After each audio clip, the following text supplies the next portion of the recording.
Hey, have you heard about this amazing plant called longevity spinach? Well, you probably have because you're here watching this video.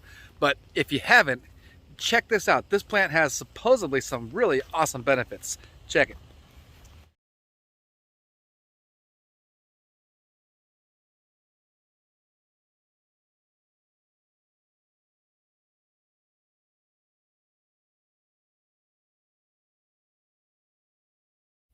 Sounds like that must be one heck of a plant, right? All right, so let's check out what this plant looks like. So here they are right here, right? So this is what this looks like. Now, I had 3 of these plants. I have 2 of them right now. A darn rabbit came in one night and stole a whole plant away. Just took the whole thing right out of the ground. Anyways, so that's what they look like. And today what we're going to do is we're going to go ahead and propagate this. Now, I've never done it before, but it looks easy enough. And so what we're going to do, now, we're going to take some cuttings. I don't want to take too many cuttings because this is all I got, right? But they're like 10 bucks a plant to buy them, and they're hard to find. They only show up once in a blue moon. So from what I've got here, hopefully with some cuttings, we can get a lot more and fill in this whole area with longevity spinach, right? So we'll take a few cuttings today, we'll grow those out, then we'll take a few cuttings from those, and we'll grow those out. So here's how we're going to do it. We're going to take our little pruners, and we're going to take a cutting here from this shoot. We're going to go back about 6 inches. We're going to go back right about there. Okay, and that's one. And let's go, these ones are crossing over each other here. So let's take this one because it's a little bit more mature. It's probably going to be getting close to where it would probably not taste wonderful. So let's go ahead back about 6 inches on this one and take a cutting. And then same thing on this one. It's a little more mature, so we'll do this one. We'll keep our younger branches in there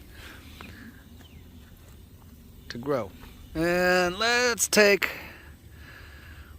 this one.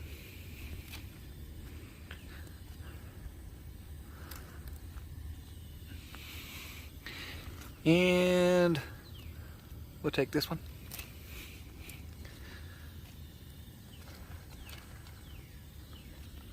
Okay.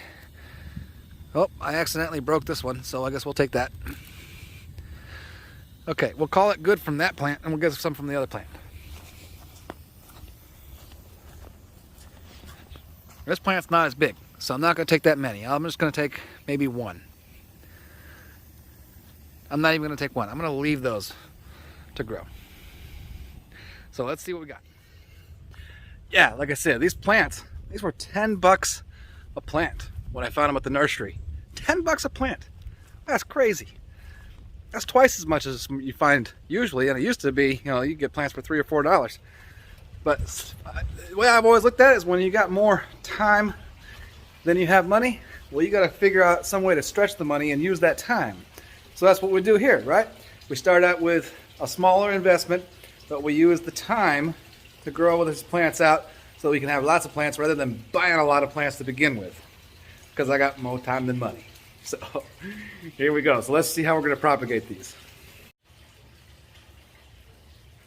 Okay, so here's the plan. First of all, we're going to take off these leaves, and we'll go ahead and eat those because they're good. We can eat them. Hey, kitty, kitty. So we'll pluck those off of there, and these will create basically like wounds that the roots can come out from. I'm going to leave a few on the top here. Just want about 4 to 6 inches or so at the bottom to let roots start to grow from. So we'll go ahead and strip the leaves from these, and then we're going to do a couple of these in some soil, and we're going to do the others by rooting them in water, and we'll see which way seems to work better. I think from what I've seen, it looks like you can do both. I don't know if there's going to be an advantage to doing it one way or another, so that's where the experimentation comes in, right? So we'll find out. Okay, So those are stripped. So I think we'll do, since this one's pretty short, we'll go ahead and do this one in some soil. Out of the others here, what do we got? So we have 5 more. This one's pretty short. We'll do this one in soil. This one, we'll do this one in soil. Okay. So we'll do those ones in soil, and then the remainders we will go ahead and do in water. So I got some soil, some cups here filled with soil.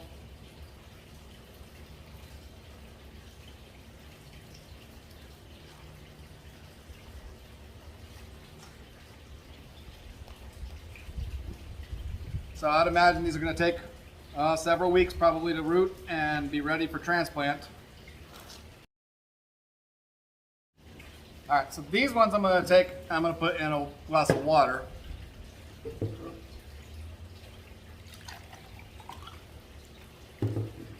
From the videos I've watched, it seems like people are having better success with these in water indoors rather than outdoors. So I'll take them inside and we'll see how that works. We'll keep these ones, well, I don't know if I want to keep these ones outdoors or indoors. I think I'll probably just keep them outdoors. And so we'll come back here in a couple weeks and see how we're looking.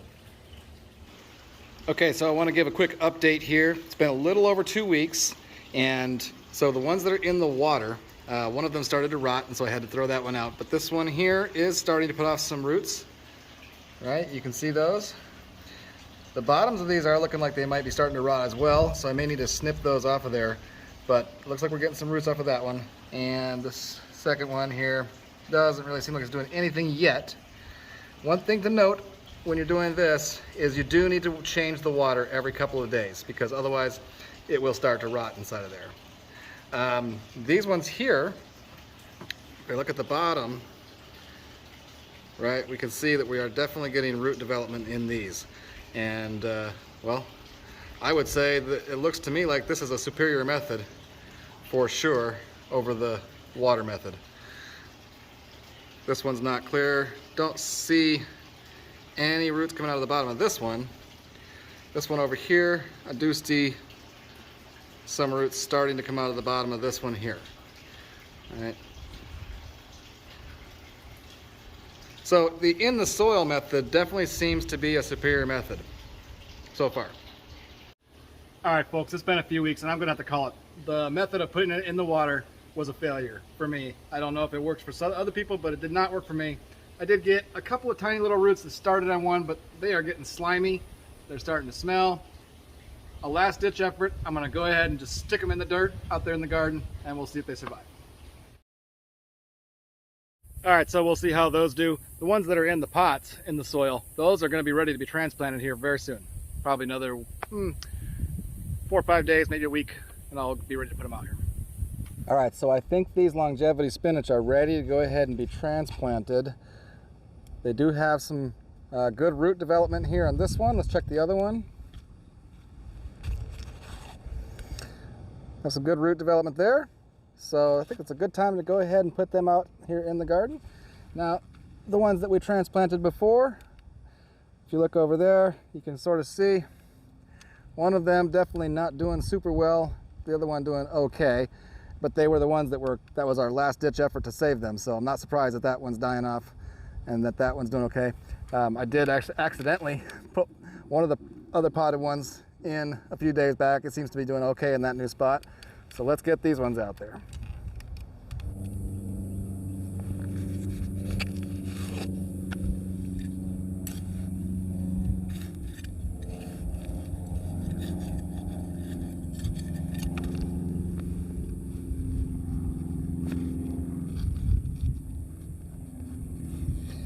I always like to pack in down around the sides and edges of these just to make sure that we get all the air bubbles taken care of, so there's no, well, try to eliminate as much of the risk of transplant shock as possible.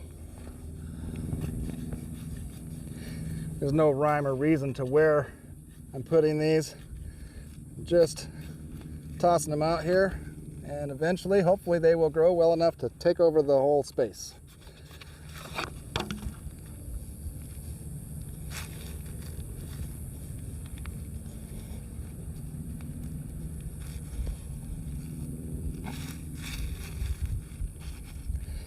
Now, theoretically, things in this area should do really well, because if you look at this right here, you see this stuff on the ground? This is something weird. I just found out what this is. I'm gonna have to, it's like a bird's nest fungus thing. I'll put it up on the screen what it actually is. I can't remember at the moment, but it creates almost like a crust. And inside of here, you might be able to see, there's all these little, they look like little eggs, but they're spores. And what happens is when it rains, the water drips down into here and it splashes those spores out, and it gets onto things like this. You can see on this, the leaves of this plant, you can see all these little dots on there. That's what those are. They're the spores from these things. Apparently this is an indication though of really healthy soil. So if that's true, then everything here should be doing really well. I wouldn't say that's been in my experience. This spot has not been the greatest, but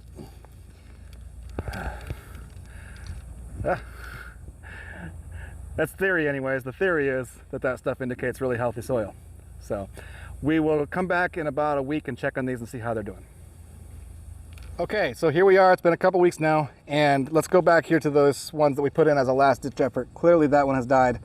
That one's alive. I wouldn't say it's doing excellently, but it is still alive.